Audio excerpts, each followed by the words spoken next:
कुछ धंधेबाजी की वजह से और कुछ भाग्य की बदौलत भारतीय जनता पार्टी पे कुछ ऐसे लोगों ने कब्जा कर लिया पदों पे। अगर जो कोई अयोग्य व्यक्ति किसी कारण आज प्रदेश की कमान संभाल रहा है, आपको उनकी हत्या नहीं करनी चाहिए। उनके खिलाफ ऐसे षड्यंत्र कर रहे लोगों को, नशा बेचने वाले लोगों के लिए काम नहीं करना चाहिए कि पुलिस से तुम प्रदेश को बेच के पुलिस को शामिल करके तुम भ्रष्टाचार करवाओ। क्या हमारे शहीदों ने क्या इसलिए प्रदेश बनाया था क्या? वो मेरी माँ है और उसको माफियाओं को बेचने के लिए कोई काम करेगा तो चाहे कोई भी हो, उसके खिलाफ खड़ा होना मेरी जिम्मेवारी है। मैं अपनी पार्टी को बचाने के लिए, एक सिंडिकेट चल रहा है, उस सिंडिकेट को तोड़ना चाहता हूँ। बस मुझे खत्म करने की साजिश हो रही है और तुम लोगों ने मुझे बचाना हो तो बचा लेना, ना तो कोई बात नहीं, जो भगवान ने लिखा होगा वो हो जाए। दिनेशपुर में 98% बंगाली भाई हैं। अफीम बेचने वालों के लिए सीट बनाई गई वहाँ कि कुछ ऐसे यहाँ नेता हैं, सफेदपोश हैं, जो ज्यादा फायदा कमाने के लिए, ज्यादा पैसा कमाने के लिए वो लोग अफीम का काम करते हैं। अफीम का कमाया हुआ पैसा क्या इतना प्रभावशाली हो गया कि जिसके पीछे हम अपना संगठन हम बेच देंगे? प्रदेश के मुख्यमंत्री पुष्कर सिंह धामी, प्रदेश का नेतृत्व संभाल रही भाजपा और कई मंत्री, कैबिनेट मंत्रियों का भी बिना नाम लिए सीधा प्रहार आज अरविंद पांडे ने किया है। जिस तरीके से वो बिफरे हैं, जिस तरीके से जो दर्द उनका निकलकर सामने आया है, वो कई सारे सवाल खड़ा करता है और एक तरीके से खुली चुनौती उन्होंने प्रदेश भाजपा को, या यूं कहिए कि प्रदेश के मुख्यमंत्री पुष्कर सिंह धामी को दे दी है। ये सारी जो कवायद है ये क्यों हो रही है, मैं आपको बताना चाहूंगा कि निकाय चुनाव में जो आरक्षण हुआ है, उस आरक्षण को लेकर जो तस्वीर बदली है, उस तस्वीर से गदरपुर विधानसभा क्षेत्र का पूरा गणित बदल गया है।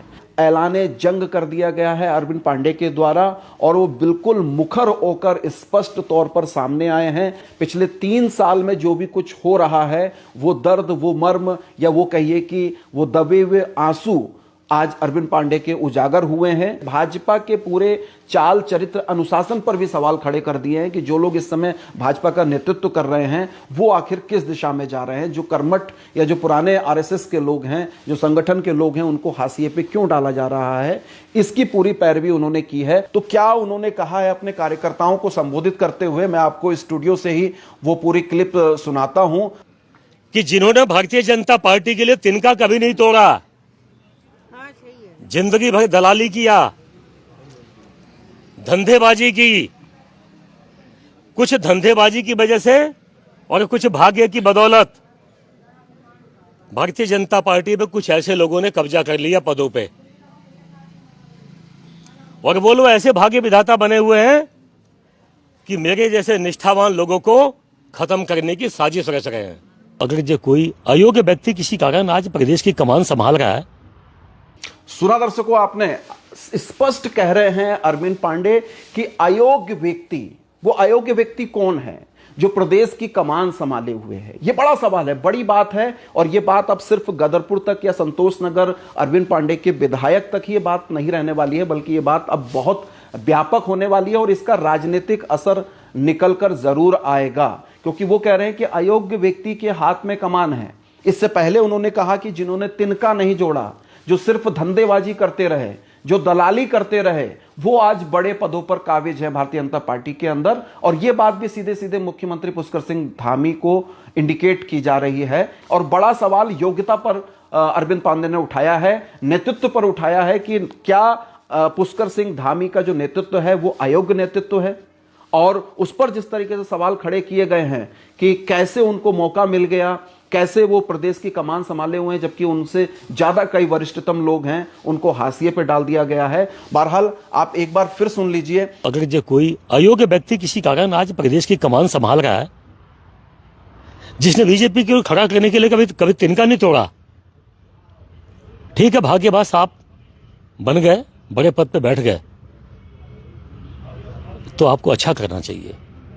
अपनी विचारधारा को, अपनी पार्टी के, अपने पार्टी में ऐसे हजारों लोग हैं जिन्होंने त्याग बलिदान किया, आपको उनकी हत्या नहीं करनी चाहिए। उनके खिलाफ ऐसे षड्यंत्र कर रहे लोगों को, नशा बेचने वाले लोगों के लिए काम नहीं करना चाहिए। इससे प्रदेश को लोगों ने अपनी जान की कुर्बानी दी, शहादत दी है लोगों ने। तो जिन शहीदों ने अपनी जान की बाजी लगा के प्रदेश को बना के गए, क्या वो इसलिए बना के गए कि तुम जंगल खोद के बेच दो? इसलिए बना के गए क्या वो लोग? क्या इसलिए बेच के गए कि पुलिस से तुम प्रदेश को बेच के पुलिस को शामिल करके तुम भ्रष्टाचार करवाओ? क्या हमारे शहीदों ने क्या इसलिए प्रदेश बनाया था क्या? आपने इस पूरे वक्तव्य में सुना होगा, कई सारे सवाल खड़े किए हैं। उन्होंने सवाल खड़े किए हैं कि नशा बेचने वालों के हवाले कर दिया जा रहा है उत्तराखंड, या जंगल खोदकर जंगल बेचने का काम किया जा रहा है उत्तराखंड के अंदर। इस पूरे वक्तव्य को अगर ठीक से सुनेंगे तो सारे सवाल वो मुख्यमंत्री पुष्कर सिंह धामी से जुड़े हुए हैं। उनकी कार्यशैली पर, उनकी कार्य प्रणाली पर सवाल उठते हैं कि किस तरीके से प्रदेश में काम हो रहा है। शहादत की बात वो कह रहे हैं कि उत्तराखंड निर्माण में बहुत सारे लोगों ने शहादत दी है, तो उनकी शहादत को आप क्यों पानी में जाने देना चाहते हैं? इसके अलावा जो वो आगे कहते हैं कि काम वो कर रहे हैं, और उन्होंने विधानसभा क्षेत्र में एक स्टेडियम बनाया सकेनिया क्षेत्र में, और उस सकेनिया क्षेत्र में जब पिछले माह उस स्टेडियम का लोकार्पण हुआ, उसका उद्घाटन हुआ, तो उनको सूचना तक नहीं दी गई। वो सरकारी प्रोग्राम था, लेकिन कैबिनेट मंत्री रेखा आर्या आती हैं वहां पर, और जिला अध्यक्ष गुंजन सुखीजा मौजूद होते हैं, इसके अलावा अन्य पार्टी के नेता मौजूद होते हैं, लेकिन स्थानीय विधायक को, क्षेत्रीय विधायक को नहीं बुलाया जाता है। तो वो कैबिनेट मंत्री रेखा आर्या के लिए भी क्या बात कह रहे हैं, आप सुनिए। हमने स्टेडियम बनाया, बन गया, तैयार हो गया, तो उसका उद्घाटन हमारे लोग करने आए, मुझे सूचना तक नहीं, मुझे बुलाया तक नहीं। बताओ, ऐसी गुटबाजी कर रहे हैं लोग। इसीलिए हम ऐसे गुटबाजों की चिंता नहीं करते। सुन लो भाई, जो बीजेपी में गुटबाजी कर रहे हैं वो जब तक बीजेपी सत्ता में है, जब नहीं होगी भाग जाएंगे। लेकिन हमको अपने परिवार को बचाना है, बीजेपी को बचाना है। तो बीजेपी को बचाना है, बीजेपी को आखिर किससे बचाना है, बीजेपी को खतरा किससे है, ये बड़ा सवाल निकल के आता है। इसके अलावा बहुत सारी चीजें कहें, मैं अगली क्लिप आपको सुनवाता हूं कि मैं अपनी पार्टी को बचाना चाहता हूं। मेरे खिलाफ क्या होगा? हमें देखो भाई, हम कोई विधायकी के लिए, विधायकी जीवन का सब कुछ उद्देश्य नहीं है। मेरी पार्टी ने मुझको इतना मान सम्मान दिया है, इतनी इज्जत दी है कि मैं 10 जन्म लेके भी अपनी पार्टी के एहसान नहीं चुका सकता। लेकिन जिस पार्टी की बदौलत मैं जिंदा हूं, मेरा नाम है, वो मेरी माँ है, और उसको माफियाओं को बेचने के लिए कोई काम करेगा तो चाहे कोई भी हो, उसके खिलाफ खड़ा होना मेरी जिम्मेवारी है। मैं अपनी पार्टी को बचाने के लिए, और मेरे जैसे हजारों कार्यकर्ता हैं, मैं उनकी आवाज उठा रहा हूं। एक सिंडिकेट चल रहा है, उस सिंडिकेट को तोड़ना चाहता हूं। इस नाते मैंने अपनी बात इसलिए कही है ताकि आप लोगों के दिल में ये बात जानी चाहिए, और मेरे सेंटर के नेताओं को पता चलना चाहिए, ताकि इन धंधेबाजों से पार्टी को बचाया जाए।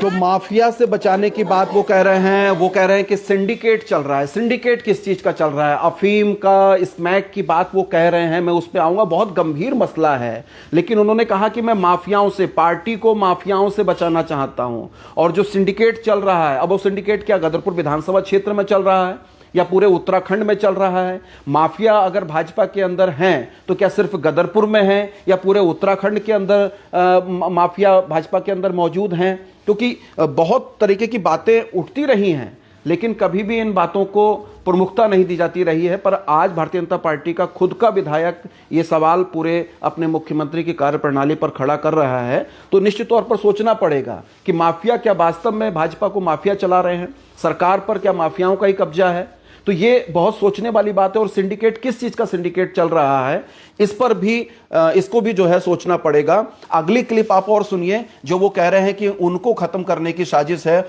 बस मुझे खत्म करने की साजिश हो रही है, और तुम लोगों ने मुझे बचाना हो तो बचा लेना, ना तो कोई बात नहीं, जो भगवान ने लिखा होगा वो हो जाएगा।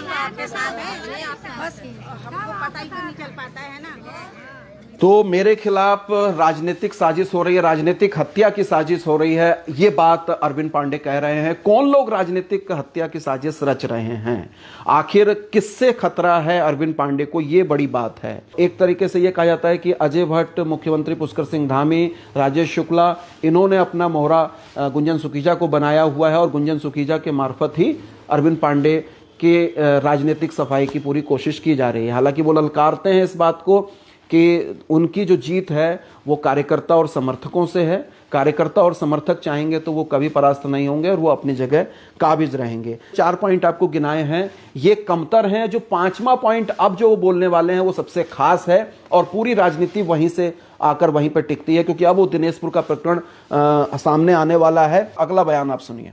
दिनेशपुर में 98% बंगाली भाई हैं। अफीम बेचने वालों के लिए सीट बनाई गई वहां। तो दर्शकों, यहां पर थोड़ी सी आपत्ति बनती है, क्योंकि जब ये शुरुआत कर रहे हैं विधायक जी, कह रहे हैं कि दिनेशपुर में 98% लोग बंगाली समाज के लोग हैं। ठीक है, लेकिन ये अपने आप में गलत बात वो कह रहे हैं कि 98% नहीं है और उनका आंकड़ा दुरुस्त नहीं है। अगर हम उनकी बात को भी सही मान लें तो सन 88 से लेकर अभी तक दिनेशपुर नगर पंचायत सामान्य ही रही है। सरकार ने, संविधान ने यह व्यवस्था आरक्षण की इसीलिए की है कि जिस क्षेत्र में बहुसंख्यक वर्ग हावी है और कोई अल्पसंख्यक वर्ग बहुत सीमित है, उसका राजनीति में प्रतिनिधित्व करना मुश्किल है, उनके लिए ही यह आरक्षण की व्यवस्था है। और आप ये कह दे रहे हैं कि अफीम बेचने वाले के लिए आपने जो है सामान्य से हटाकर ओबीसी कर दी। ओबीसी में आने वाले क्या लोग अफीम का काम करते हैं? ये बड़ा सवाल है, क्योंकि निर्वाचन आयोग ने कावल सिंह या उनकी परिवार के लिए आरक्षित नहीं की है सीट, उन्होंने ओबीसी के लिए की है। और ओबीसी में कोई भी चुनाव लड़ सकता है, और अकेले सिर्फ कावल सिंह की पत्नी ही ओबीसी में नहीं आती हैं दिनेशपुर क्षेत्र में, और भी बहुत सारे लोग हैं जो ओबीसी में आते हैं, और ओबीसी में आते हैं, एससी में आते हैं। उन लोगों को मौका मिल सके, इसके लिए ओबीसी आरक्षित की गई है। और अगर वो कानून के खिलाफ हुई है तो आप हाईकोर्ट का दरवाजा खटखटाइए, आप कानूनी रास्ता खटखटाइए, लेकिन आप वो ना कर आप आते हैं मीडिया में और सीधा एक नैरेटिव पेश कर रहे हैं कि अफीम बेचने वाले के लिए सीट आरक्षित कर दी है। दिनेशपुर में 98% बंगाली भाई हैं। अफीम बेचने वालों के लिए सीट बनाई गई वहां।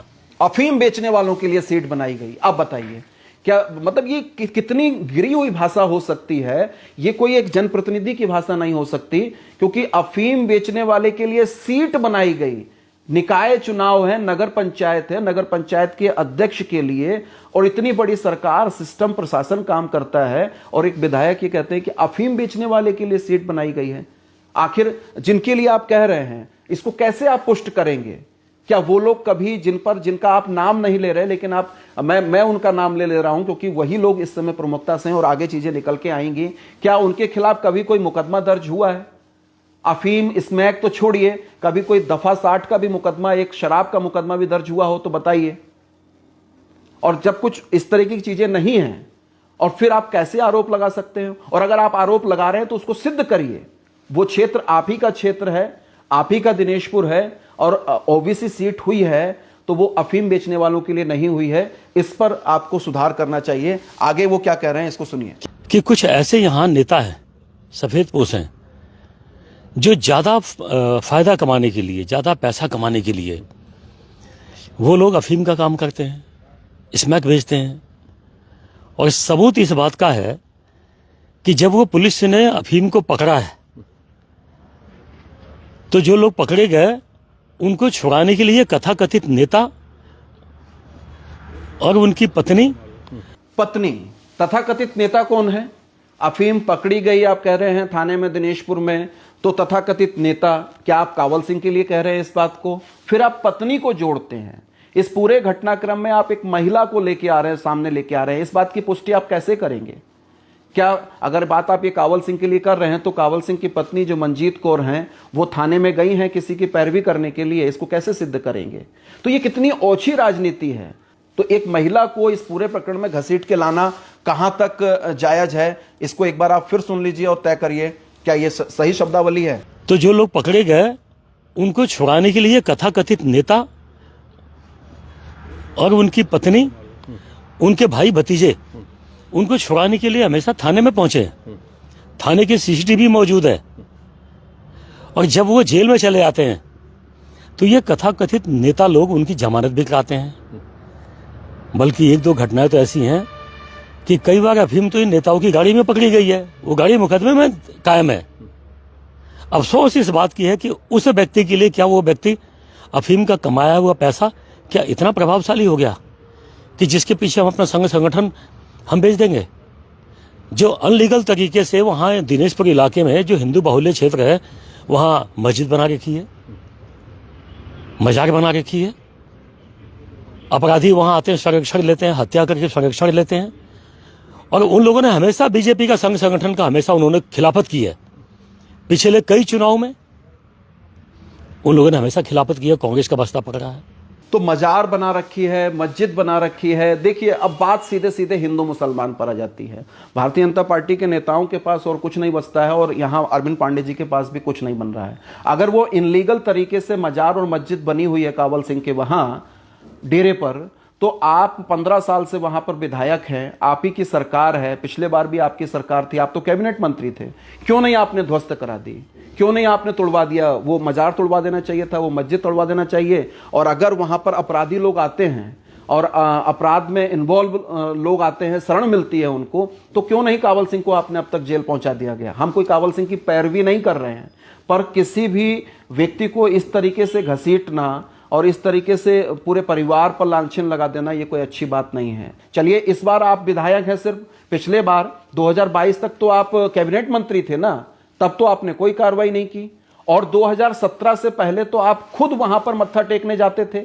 इसकी अनगिनत तस्वीरें हैं दर्शकों कि जिस मस्जिद, जिस मजार का जिक्र वो कर रहे हैं कावल सिंह के प्रतिष्ठान का या उस दरगाह का, तो वहां पर अरविंद पांडे जी एक बार नहीं अनगिनत बार गए हैं। अब दर्शकों, मैं आपको वो तस्वीरें दिखाता हूं जब अरविंद पांडे जी 2017 से पहले उस मजार पर, कावल सिंह के उस प्रतिष्ठान पर जाते रहते थे, वहां मट्ठा भी टेकते थे, और खुद कावल सिंह इन्हीं के साथ थे, इन्हीं को चुनाव लड़ाए थे विधानसभा का पहला। ये वही मजार है। इसमें आपको कावल सिंह जी नजर आ रहे हैं, इसमें अरविंद पांडे जी भी नजर आ रहे हैं, अन्य नेता भी नजर आ रहे हैं जो भाजपा के हैं। पीछे आप देख सकते हैं, ये जो देखिए हरी पगड़ी है, हरा झंडा है, और यही वो मजार है, यही वो मजार है। उस मजार के सामने यहाँ पर अरविंद पांडे जी हैं। तो आप वहाँ क्या करने के लिए गए थे, इस बात का जवाब कौन देगा?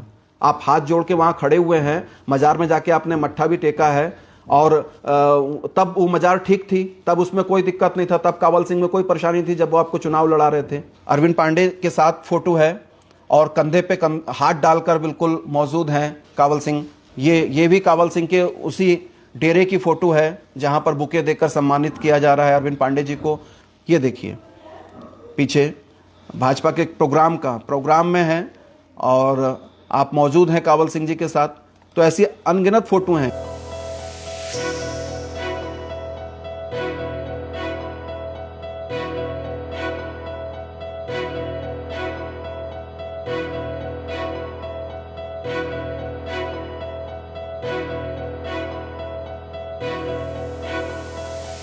ये लड्डुओं से तोला जा रहा है, और इस प्रोग्राम का आयोजन भी कावल सिंह के द्वारा कराया गया था। भारतीय जनता पार्टी में कावल सिंह मौजूद थे। पीछे आप देख सकते हैं, नज़र वो आ रहे हैं, और ये उनकी फैक्ट्री के बाहर का फोटो है, कावल सिंह की फैक्ट्री के बाहर का फोटो है, और इसमें भी कई नेता और नज़र आ रहे हैं, इसमें अरविंद पांडे जी भी नज़र आ रहे हैं। ये एक पोस्टर जो कावल सिंह जी के द्वारा अरविंद पांडे के समर्थन में लगाया गया था जब वो पहली बार विधायक थे, चुने गए थे, उस समय का ये वो है। परेशानी कहाँ से हुई? जब 2018 में नवंबर में चुनाव हुए निकाय के, वहाँ से तीर कमान खिंच गए थे, क्योंकि तब आपने कावल सिंह का पर्चा खारिज करा दिया था। आप कैबिनेट मंत्री थे, ये आरोप है आपके ऊपर।